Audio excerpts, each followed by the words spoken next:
இன்று மாலை 3:15 மணிக்கு இந்திய வெளியுறவுத்துறை அமைச்சர் கலாநிதி சுப்பிரமணியம் ஜெய்சங்கர் அவர்களை தமிழ் கட்சிகள் சேர்ந்து சந்தித்தோம்.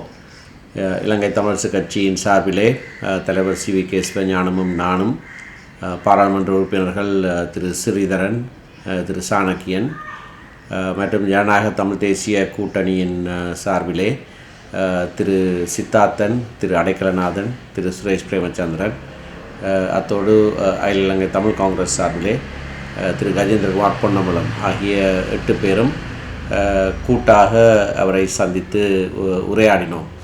இலங்கையிலே நடந்த அனர்த்தத்துக்கு இந்தியா உதவி செய்கிற பின்னணியிலே இன்று காலை அவர் பெரியதொரு உதவித்தொகையையும் அறிவித்திருக்கிறார்.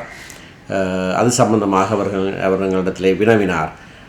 வடக்கு மற்றும் கிழக்கு மாகாணங்களிலே இந்த நிவாரணப் பணிகள் எப்படியாக நடைபெறுகிறது என்பதை பற்றி வினவினார். அது பல இடங்களிலே எங்களுடைய மக்களை இன்னும் சென்றடையவில்லை என்ற உண்மையை நாங்கள் அவருக்கு எடுத்து சொன்னோம். அது மட்டுமல்ல, பிரஜாசக்தி என்ற பெயரிலே இலங்கை அரசாங்கம் தெரிவு செய்யப்பட்ட பிரதிநிதிகளுக்கு அப்பால் சமாந்தரமாக தாங்கள் ஒரு கட்டமைப்பை உருவாக்கி அதன் மூலமாக இந்த நிவாரணப் பணிகளிலேயும் அரசியல் செய்கிறார்கள் என்பதை நாங்கள் சுட்டிக்காட்டினோம். மாகாண சபை இருந்திருந்தால் மாகாண சபை மூலமாக பல நடவடிக்கைகள் செய்யப்பட்டிருக்க முடியும் என்பதை எடுத்து காட்டினோம். அது இல்லாத சூழ்நிலையிலே என்ன செய்யலாம் என்று வினவினார்.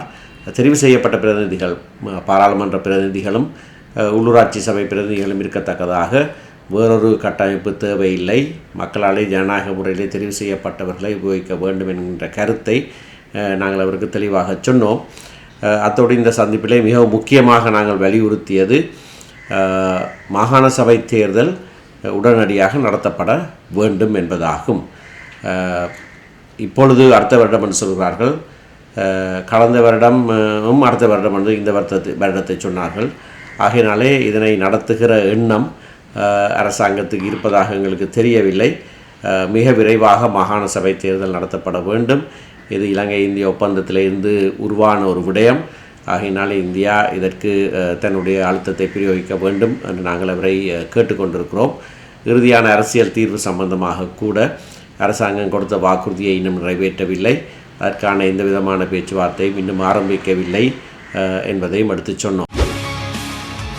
செய்திகளை உடனுக்குடன் தெரிந்து கொள்ள உடனே சப்ஸ்கிரைப் பண்ணுங்க.